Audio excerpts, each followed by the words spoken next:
Okey, Bismillahirrahmanirrahim. Nak maintain ni cerita dia sebenarnya dia banyak lebih kepada emosi dalam orang yang handle dulu lah, kata kan. Sebab at the end of the day yang menggerakkan tu, yang perlu strong dulu. So kalau ini saya ambil contoh case tadi orang-orang yang ada kat keliling saya lah tuan. Contohnya macam abang saya, apa pengesan dari ibu kan. Abang saya ni walaupun kita orang adik-beradik, tapi dia punya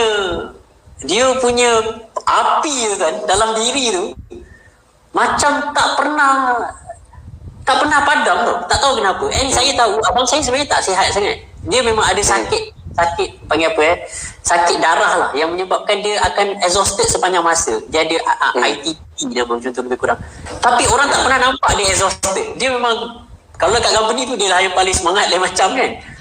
Even kalau saya dekat rumah dulu antara part yang saya jadi, saya cerita sikit tuan ni tak pernah kongsi sangat kat public lah. Saya cerita lah sebab adik-beradik kan. Mungkin orang lebih kenal abang saya daripada saya pun sebenarnya. Masa awal saya balik daripada Jepun bercuti dekat Malaysia, abang saya dengan saya ni kami sangat saya macam ni tuan. Sebenarnya masa saya umur 6 tahun, abang saya umur 7 tahun, kami beza setahun je. Masa saya umur 6 tahun, abang saya 7 tahun, kami kehilangan ayah waktu tu. Depan mata kami, ayah aksiden depan mata. So sampai hari ni lah mak saya masih lagi mak saya tak kahwin lain. Sebab tu abang saya sekarang masih lagi menetap dekat Pasir Putih Kelantan. Dia memang duduk dengan mak. The whole family dia duduk jaga mak lah kan. Itu pun antara sebab saya rasa rezeki dia Masya Allah tak pernah surut lah orang kata kan. Tak surut. Then cuma tuan, journey saya dengan abang saya ni awal-awal, kenapa saya ambil journey pun sebab dia juga. Abang saya masuk UTP, Universiti Teknologi Petronas. Dia dapat scholarship Petronas di satu UTP. Saya tengok dia boleh beli motor masa tu. Dan guna scholarship Petronas boleh beli motor. Saya macam, macam ni kau beli motor? Sebab mak, daripada kita orang kecil, sangat anti orang naik motor sebab ayah aksiden dengan motor. Ayah aksiden motor lah kat rumah. So mak tak berhenti kita orang pegang motor pun waktu kecil. So bila abang boleh beli motor, saya macam, macam nak beli motor? Abang saya kata, Riz, kau sekarang ni result kau teruk. Maksudnya saya form 5 lah waktu tu kan. Awal tahun form 5. Dia kata, result kau teruk, kau kena belajar kau kuat Riz. Nanti dapat sekolah baru kita boleh beli motor ke apa nak beli. Waktu macam tu mak akan bagi duit bila. Mak satu memang family kita orang susah kan. So saya belajar kau kuat. Memang ikut follow je apa abang buat waktu tu. Abang buat ni, saya buat ni. Abang buat ni, saya buat ni. Saya follow je. Sampai satu ketika tu abang saya grad daripada UTP. Waktu tu satu kampung ni lebih kurang, waktu tu siapa kerja oil and gas ni power lah kan. Lalu kerja Petronas, orang akan kata power. Cuma abang saya waktu tu tiba-tiba tak kerja Petronas. Dia pergi jual produk-produk yang saya rasa macam, dia kau jual macam ni kan. Dan saya beritahu mak saya, siap bagi tahu mak saya, apa abang buat ni. Mak pun waktu tu sedih lah sikit dengan abang. Sebab abang tak masuk, tak jadi engineer, tak jadi oil and gas punya ni kan. And siap kena bayar UTP lagi sebab langgar kontrak tak kerja Petronas. So waktu tu saya cakap dengan mak saya dah tak nak follow abang lah. Dulu memang macam idola saya, tapi saya kata cukup lah. Sistem pendidikan kat Malaysia ni sampai universiti je. Lepas universiti budak rosak. Tengok abang lah saya kata. Dia dah dia buat sekarang kan. Saya kecam abang saya, call mak mesti kutuk abang je kan. Mak pula mak layak je lah kan. Sampai even tuan saya balik Malaysia, tidur dekat rumah, pernah abang saya pukul 4 pagi, phone dia bunyi sikit macam terdedik je, bunyi alarm kan. Dia lompat katil tu. Kita orang bukan katil, kita orang tidur kat bawah sebab rumah memang tidur atas lantai toto macam tu kan. Dia lompat tu, hebat pukul 4 pagi. Macam apa buang terbiak nak mampus pukul 4 pagi kau nak hebat-hebat ni kan. Dia nak bangun, dia nak energi dia macam tu. Bermula daripada situ kan, saya jadi benci abang saya. Sampailah saya katakan mak saya, mak Abdi belajar, Haris nak Jepun, nak kerja kat Jepun, tak nak balik Malaysia. Mak okey je lah waktu tu kan. That's why one of the reason saya stay kat sana waktu tu. And padahal kawan-kawan ramai balik Malaysia kan. Even batch saya dekat Jepun waktu tu, batch saya dekat universiti saya seorang je stay, yang lain semua balik. So sampailah ada beberapa ketika bila saya balik Malaysia, saya tengok apa abang saya buat, akhirnya saya faham. Then saya last kali ikut perjuangan dia lah. Dan ni saya nak cerita why energy dia sentiasa kuat. Dia ada mission yang besar lebih daripada diri dia. Dia buat benda is not because of diri dia. Dia buat untuk ada greater mission yang dia nak buat.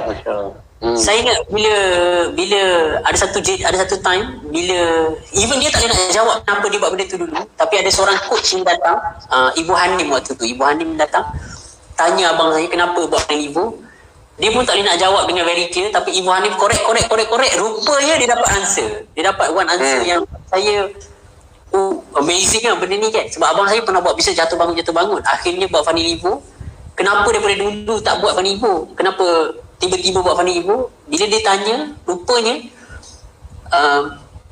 masa tu Ibu Hanim bagi tahulah, backbone Malaysia, tulang belakang Malaysia ni, nombor satu yang pegang Malaysia ni, yang memegang ekonomi Malaysia. Kalau ni collapse, Malaysia collapse. Sebelum ni, first backbone of Malaysia adalah Petronas. Petronas yang farm duit banyak masuk Malaysia. Kalau Petronas collapse, boleh kata Malaysia akan collapse lah. Sebab tu kita risau minyak jatuh apa semua kan. Sebab Petronas yang farm duit masuk. Belanjawan negara tak boleh nak buat kalau Petronas tak beritahu berapa nak bagi Malaysia. Sebab duit banyak datang Petronas. Itu nombor satu. Yang kedua, backbone of Malaysia punya ekonomi adalah khazanah. Khazanah banyak support. Mas nak bankrupt, dia beli, dia support balik. Padahal benda tengah rugi, dia support juga sebab tak nak collapse kan. And nombor tiga, backbone of Malaysia yang ketiga, tidak lain dan tidak bukan tuan, SME dekat Malaysia. Kalau SME tidak ada, even dekat Maybank pun 80% bank account yang aktif dekat Maybank adalah bilik SME. Kalau SME tak strong, ekonomi surely collapse. So dalam dunia digital pula, kita pula tahu digital, kalau kita tak share, definitely kita dosa lah. And kita nak betul-betul Malaysia ni bangun. Kalau hari tu macam masa live pun Tuan Fahdi banyak cerita kan, mungkin kita okey, tapi anak kita macam mana nanti, cucu kita macam mana nanti kan. So at the end of the day, dia punya mission, perjuangannya lebih besar daripada diri dia. Dan bila saya jumpa dengan ramai orang-orang hebat, their mission is greater than diri dia lah. Sebab tu dia tidak akan rasa penat untuk buat benda tu. Bangun pagi, mission akan tolak dia untuk bangun. Dia sebab orang kata kita bukan malas sebenarnya. Manusia bukan malas.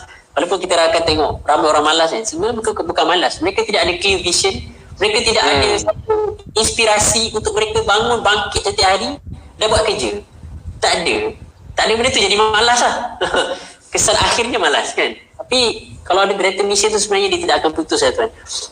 Itu yang saya tengok dengan ramai orang. Even kami train usahawan, kita nampak daripada usahawan tu kosong, tak pernah berniaga, tak pernah ada apa-apa, tapi akhirnya dia boleh fly. Dia mesti ada belakang tu. Kalau biasa orang panggil big why kan. Big why. Apa dia punya greater why, sebab besar dia kena buat benda ni. Dan benda tu bukan untuk diri, benda tu bukan untuk bisnes dia. Business is just a tool.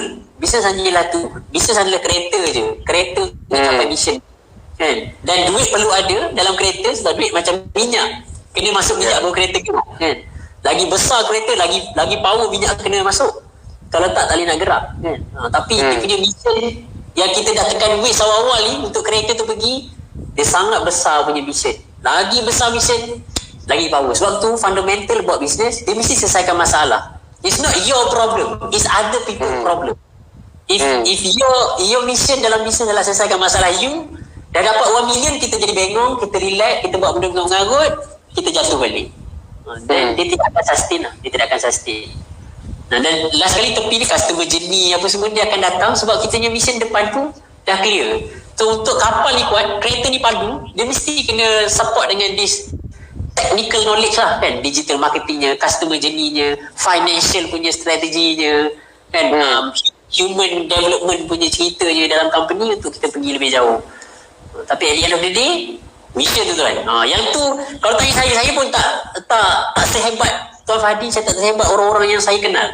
Even ustaz-ustaz kita kan, Nabi Muhammad SAW pun, kalau kita kan kena balik batu lah, berdarah-darah kan, kena tarik sampai berapa kilometer, diheret berapa kilometer sampai dia balik batu, dah berhenti lah. Kita kena kecam dekat online pun kita rasa macam dah buat bisnes lain lah. So dia ada mission yang lebih besar lah, yang beyond.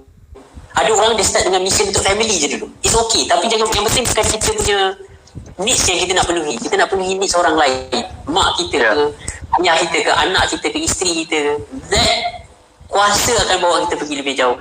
Dan bila kita buat benda tu, yang saya perasan, yang ramai usahawan yang kita train, mungkin dia start dengan, aku nak bawa mak aku pergi umrah. Very simple punya mission. Tapi once mak dia dah pergi umrah, waktu tu dia akan nampak lagi orang-orang lain yang dia perlu bantu, yang dia perlu work lagi gila untuk dia pastikan semua orang ni settle problem.